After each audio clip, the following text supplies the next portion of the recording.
Hello and welcome to the homework helper for section number 2.6. This is our final section of module 2. Let's go ahead and talk about these problems. So the first thing we're trying to do is we're going to compare linear and exponential models. So when we look at this, it's going to give us two very similar problems, except one is going to be linear and one is going to be exponential. So like clearly we see this is a linear growth because we're adding, and here we're going to have an exponential because we're raising it to an exponent. And then it asks what type of sequence it is. Well, linear is going to be arithmetic, and then exponential is going to be geometric. And then it's going to ask you, geometric, whoops, let's actually spell things correctly. And then it says make a table of values. So what that means is we're going to plug in different values. So if I plug in 0 for x, I know I plug 3 times 0 is 0 plus 4 is 4. If I plug in 1 for x, 3 times 1 is 3, plus 4 is 7. If I plug in 2, 2 times 3 is 6, plus 4 is 10, etc., etc. So make some more. Do like 5 of these, 5 in total.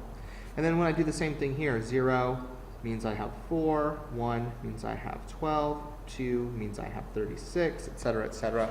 And so we keep building it like that. Find the rate of change.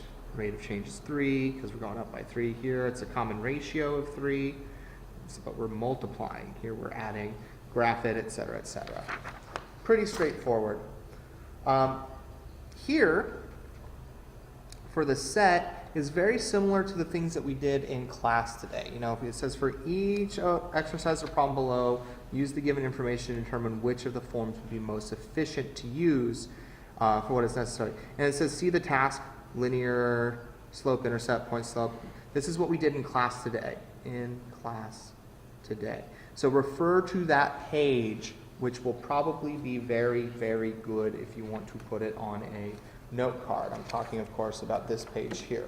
This page here will really help you as it breaks down the different types of equations, slope, intercept, point, slope, recursive, and then explicit and recursive for exponentials.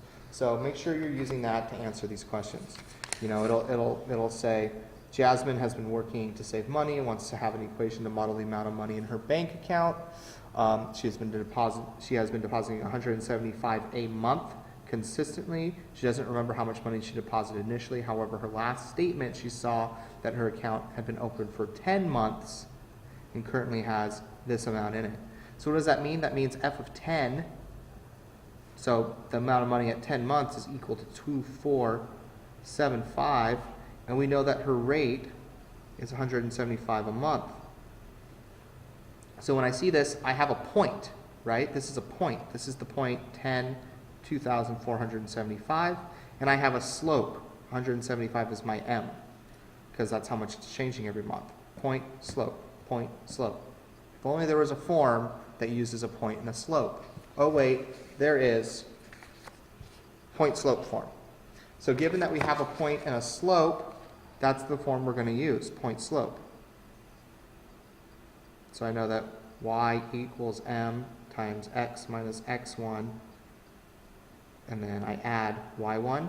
So my slope is 175, so y equals 175. X minus, what's my x1? 10. Plus y1, which is 2,475. So this is my equation that I was able to build because I knew I had a point and a slope, point slope. So you'll do that for each of those. And then, finally, the go is we want to solve with justification, okay? So these are the two properties that we're going to use, the additive property and the multiplicative property. Okay, so when I look at this and I want to get x by itself, I'm going to divide by 3. So I get x equals 5.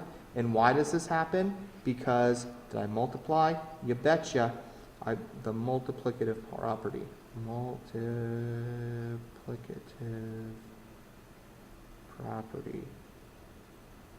Okay? Because I use multiplication to solve. That's it.